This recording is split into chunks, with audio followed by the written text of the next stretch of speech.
If I were Ronald, where would I hide my trophies?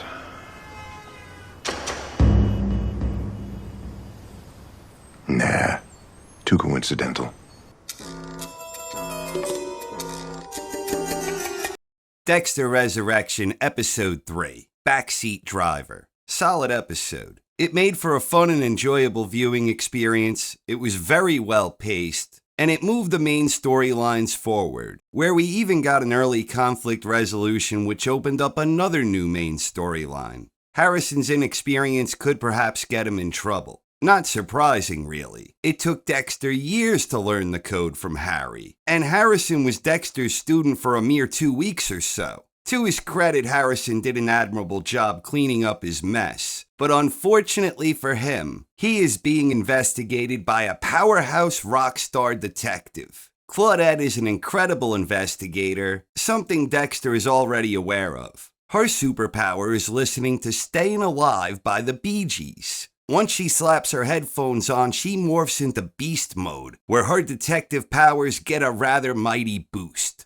She tackled the entire crime scene with expert precision and basically figured out the whole damn thing. Harrison so far has proven resourceful and quick on his feet, a real chip off the old block. But Claudette is a real problem, however, and should Harrison get arrested, Dexter might find himself in a bit of a rough predicament. You betcha.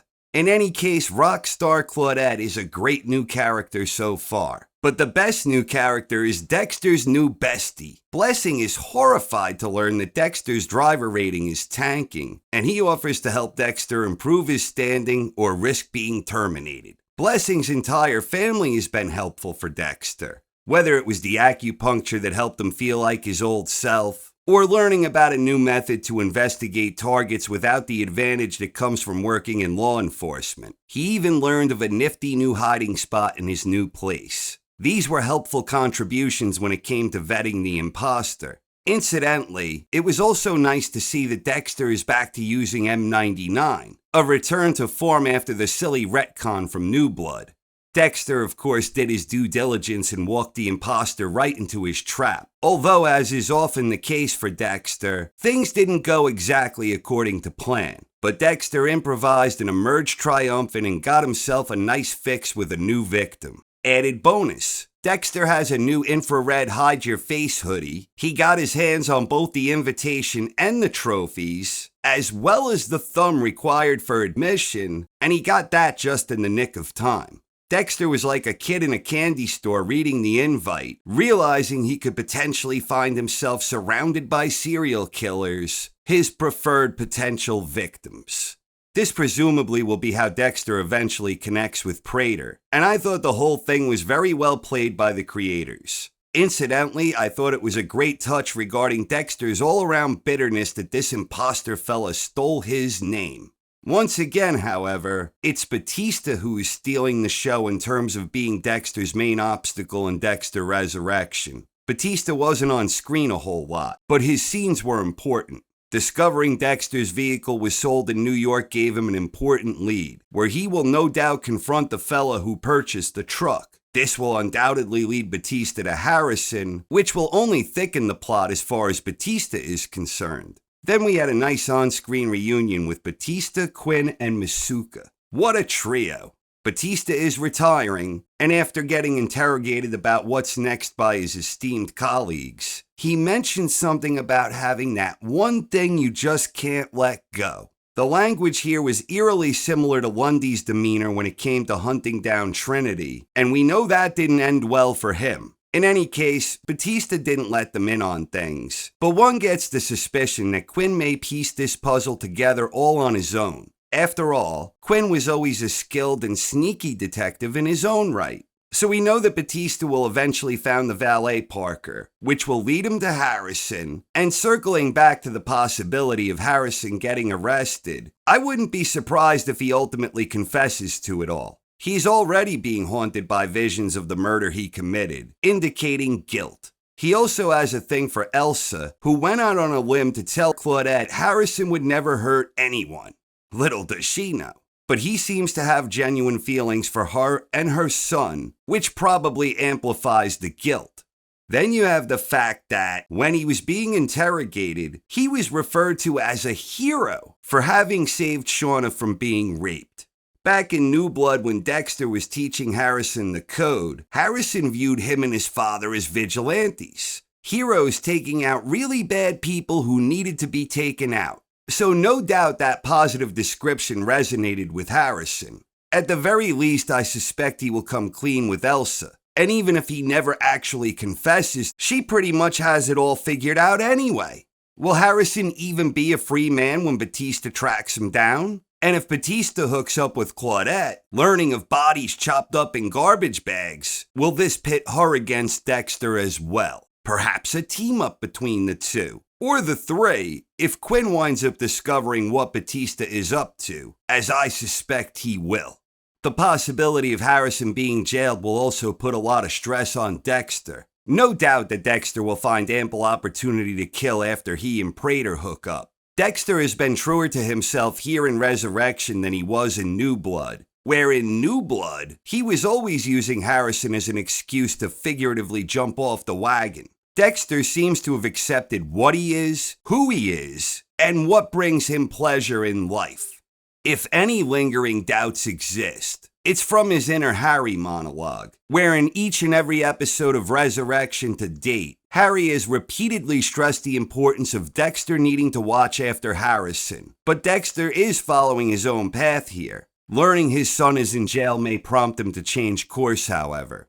If Dexter is killing off serial killers and dumping bodies in garbage bags, that could perhaps exonerate Harrison in the event he is jailed. And on that note, one has to wonder if Dexter didn't perhaps get sloppy and make a mistake with the incinerator, where he desperately went for the thumb to receive entry into the serial killer high society. Wouldn't be Dexter's first mistake incinerating a body. But even if Dexter didn't get sloppy, and makes no mistakes going forward with body disposal, be it garbage bags and or incinerators or whatever, Batista already knows what time it is, even if he's struggling to accept it. Looking at photos of the old bowling team, deep in his heart, Batista knows that Dexter Morgan is indeed the Bay Harbor Butcher. Dokes knew about him, LaGuerta knew about him, Bishop knew about him, and now Batista knows too. No doubt about it. Harrison is the other person who knows, an actual eyewitness to Dexter killing Kurt Caldwell, and also in the know about what happened to Logan. This brings up a lot of potentially interesting ways things might play out. If Harrison is jailed, he may be able to strike a bargain if he betrays his old man. If Harrison is free, however, he may still want to come clean at Elsa's urging, or through his own guilt. Or maybe he will get strong-armed by Batista, who will no doubt continue putting pieces of the Jim Lindsay puzzle together, perhaps even with an assist from former Chief Angela Bishop. Harrison's predicament may even place him in position to provide Batista with leverage over Dexter in any of these hypothetical scenarios. The triangle of Dexter versus Batista, with Harrison as an integral player, makes for a very interesting story. Add in the mysterious Leon Prater and his fascination with serial killers, which will almost certainly overlap with all this, and it becomes even more interesting. One also has to wonder if his dormant M99 alias might not have set off any flags that might bite him in the ass. After all, it's been more than a decade since Dexter last ordered his favorite drug of choice. Dexter Resurrection is off to a surprisingly strong start, and it's all predicated on the inevitable forthcoming showdown between Dexter Morgan and Angel Batista.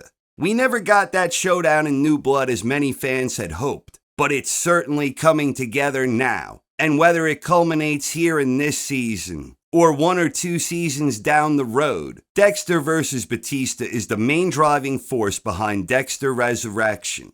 Fans were disappointed with the lumberjack ending from the original run, and many fans were equally disappointed by the way Dexter was killed off in New Blood. Will 3 times be a charm for this franchise that has been cursed with disappointing endings? One way or another, Batista will be a key player, and the forthcoming showdown between Dexter and Batista will make or break Dexter Resurrection. I, for one, am enjoying it so far and looking forward to the viewing experience the rest of the show will provide. What do you think? Please share your thoughts.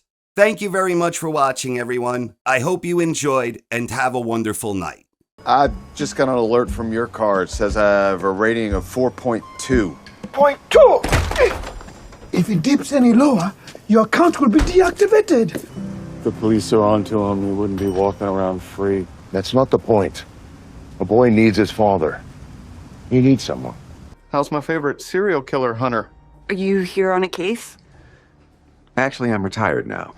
I have the time to track down the one twisted son of a bitch who got away. Gotta settle an old score. Like some fucking Jason Statham movie? Look, you ever had that one thing you just can't let go? Why is Dexter in handcuffs? I have proof he's the Bay Harbor Butcher.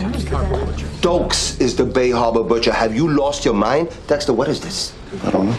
Sorry, I gotta take this. No problem. I got you. 4.2. Oh my God. Damn it, Dexter. There are consequences to everything you do in life. Lose control, become powerless, and it's over. But we all know that the Bay Harbor Butcher was Dokes, right? Surprise, motherfucker. When it all goes down, believe me, you'll understand. But for now, the less you know, the better.